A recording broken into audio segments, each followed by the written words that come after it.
25 సంవత్సరాలు అవుతుంది.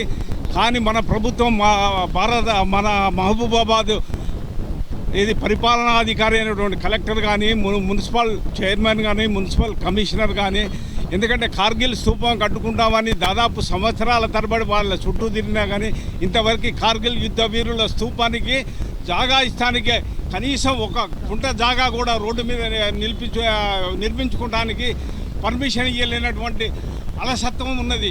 కాబట్టి ఈ అధికారులు మేల్కొని త్వరగా ప్రొవైడ్ చేస్తారని ఆశిస్తున్నారు. ఈ సందర్భంగా ఈరోజు నేతాజీ సేవా సమితి ఆధ్వర్యంలో మన విశ్రాంత సైనికులు అయితే ఎవరైతే ఉన్నారో త్రివిధ దళాలకు సంబంధించిన వారికి సన్మానం చేయడం అనేది జరిగింది. కృష్ణవేణి టాలెంట్ స్కూల్లో చేయడం జరిగింది.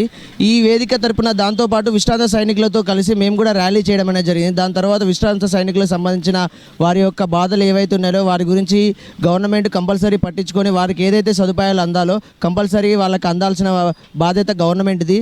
దాన్ని చేకూర్చవలసిన బాధ్యత గవర్నమెంట్కి ఉన్నది. దాంతోపాటు మా బాధ్యత కూడా ఉందండి.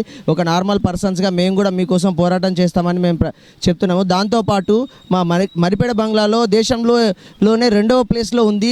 మరిపేడ బంగ్లాలో కార్గిల్ స్తూపం అనేది స్థాపించడం అనేది జరిగింది. 2004లో స్థాపించారు అక్కడ. దాంతోపాటు ఇక్కడ కూడా మన మానుకోట పట్టణంలో కూడా కార్గిల్ స్తూపాన్ని అనేది స్థాపించడానికి దానికోసం కొంతవరకు స్థలాన్ని కేటాయించవలసిందిగా గవర్నమెంట్ని మేము నేతాజీ సేవా సమితి తరఫున కోరుతున్నాము. అలాగనే దేశం కోసం ఇప్పుడు మన చేతిలోకి 5,000 వెళ్తున్నాయంటే దానికి కారణము మన తల్లిదండ్రులు. ఇలా ఈ పొజిషన్లో ఉన్నాము అంటే దానికి కారణము మన చదువు చెప్పిన ఉపాధ్యాయులు. దాంతోపాటు ఇప్పుడు సురక్షితంగా ఈరోజు ఇప్పుడు మాట్లాడుకుంటున్నాము, మన అందరము నవ్వుతూ మాట్లాడుకున్నాము, తిరుగుతున్నాము అంటే దానికి మెయిన్గా కారణము రక్షణ ఎంత స్వేచ్ఛగా తిరుగుతున్నామంటే దానికి కారణము మన సైనికులు. ఆ సైనికులకి సరిపడా సదుపాయాలు అందించాలి. వారు మన కోసం ఎంతో సేవ చేస్తున్నారు.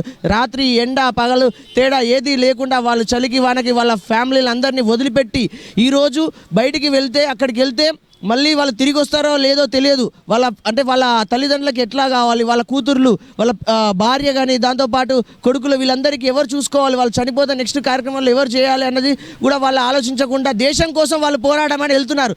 మనం కూడా దేశం కోసం చేయాలి, ఏదో ఒకటి చేయాలి. యువత మేల్కోండి. మన యువత మీ చేతిలోనే దేశం ఉంది.